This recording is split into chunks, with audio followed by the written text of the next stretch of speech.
Hello, everyone, and welcome to another episode of the 3X Value Growth Podcast.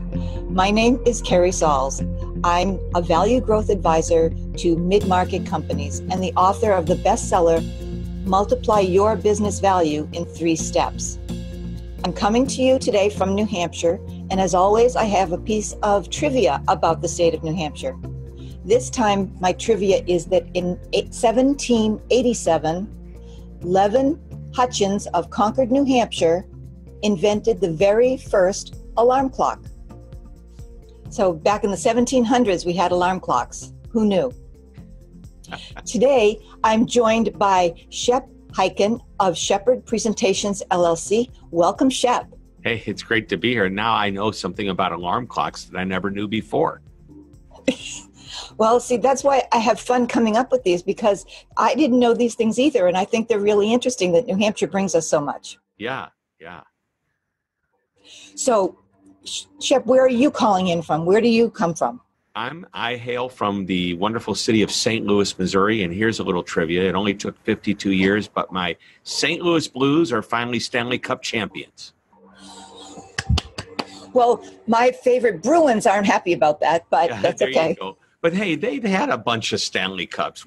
This was our first, and it was special, and it was really absolutely cool. I went to some of the games back in the 1970s when they beat us in the Stanley Cup 4 games in a row, and you can't see it, but you might be able to notice in the video behind me. But there is a picture on the wall from the final goal of the 4th game of the Stanley Cup, where Boston beat St. Louis back in like 1970.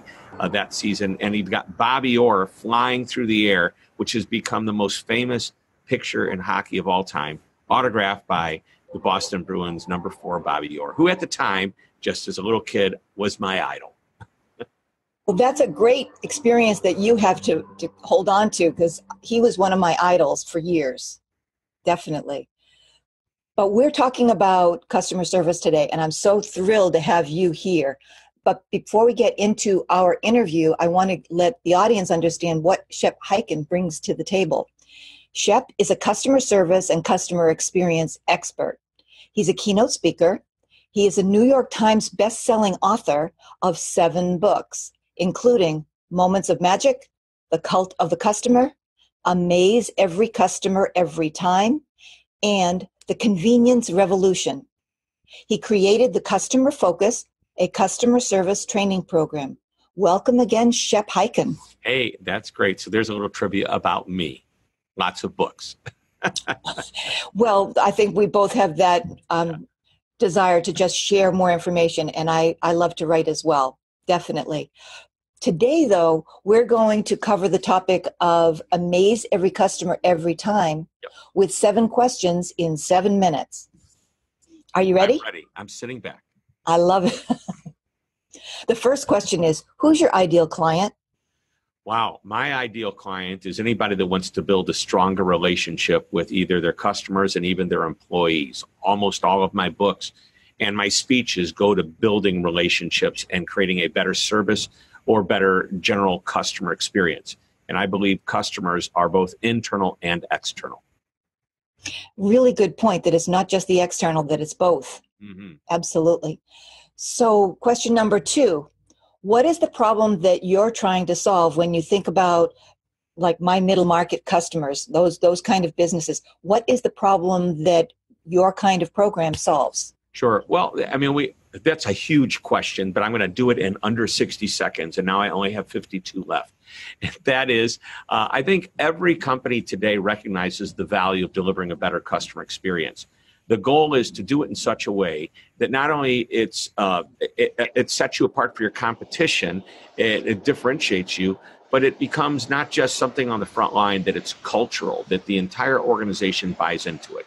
When an entire organization buys into the idea of being customer focused, and that means leaders all the way down to the most recently hired, then you've got a shot at creating that experience that you want your customers to have. So you're solving a problem because of the reason behind the problem. Yes. What's the problem? I don't want to lose my customer. I want to keep my customer. How do we do that? Deliver an experience that makes them want to come back. Actually, I have what I call the loyalty question, which is real simple. What am I doing right now to make sure that customer comes back next time? See, loyalty isn't about a lifetime. It's about the next time, every time. Great distinction, definitely. On to question number 3. What are the typical symptoms of that problem for businesses that you see them experiencing or that they talk about that makes them realize they need help? Right. Well, there's several things. First of all, there's an old saying, Peter Drucker said it, Deming said it, you can't manage what you don't measure. So there has to be measurement in place. And here's what we're looking at. Number one, we can look at customer satisfaction scores, for example. What are those scores? Number 2, we can look at churn. How often do we do business with a customer and then we never hear from them again? And number 3, here's the biggest and most important number, if you want to call it number or a stat, does the customer come back? Because that's really what we're focused on. And that goes back to the question we just had. We talked about loyalty. Loyalty being about the next time, every time. So what are we doing now to make sure that customer comes back? Powerful. So based on that, what do you see are the most common mistakes that you see owners making when they try to take care of this on their own? Sure.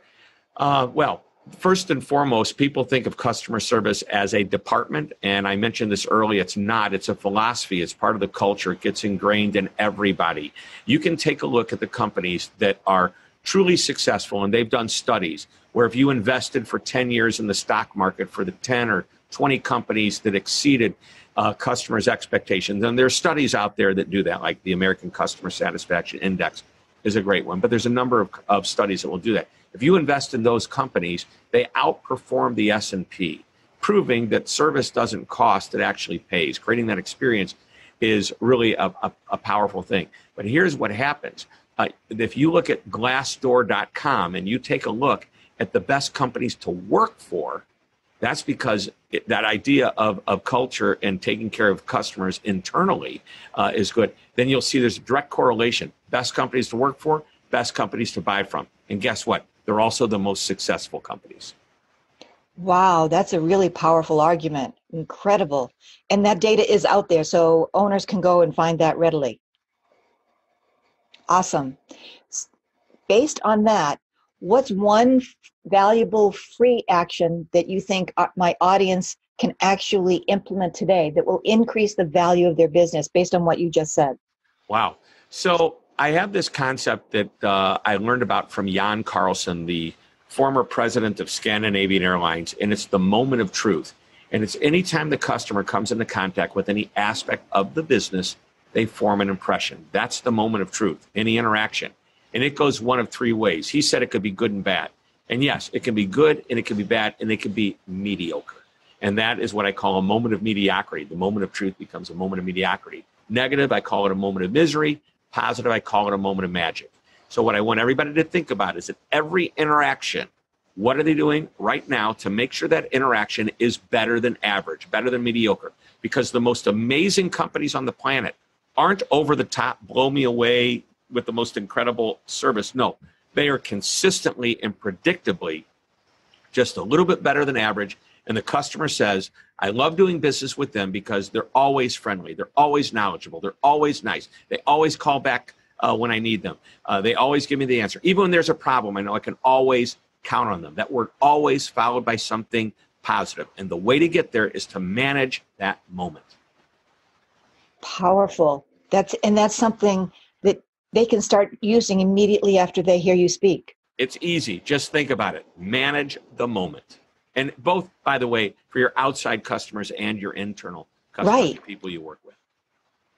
So that leads me to number 6. What is one valuable free resource that you can direct people to that will further help them solve that problem? Sure. Gosh, a valuable free resource is just go to my YouTube channel or go to my website, hyken.com, because there's a newsletter you can sign up for. Every week, we send a customer service tip. If you go to my YouTube channel, which is real easy, it's Shep TV, my name, Shep, S-H-E-P, TV.com. And there's 600 plus videos that I have on there. And those are little chunks of nuggets, pieces of my speech, tips that I do on a weekly basis. So there's plenty of great information.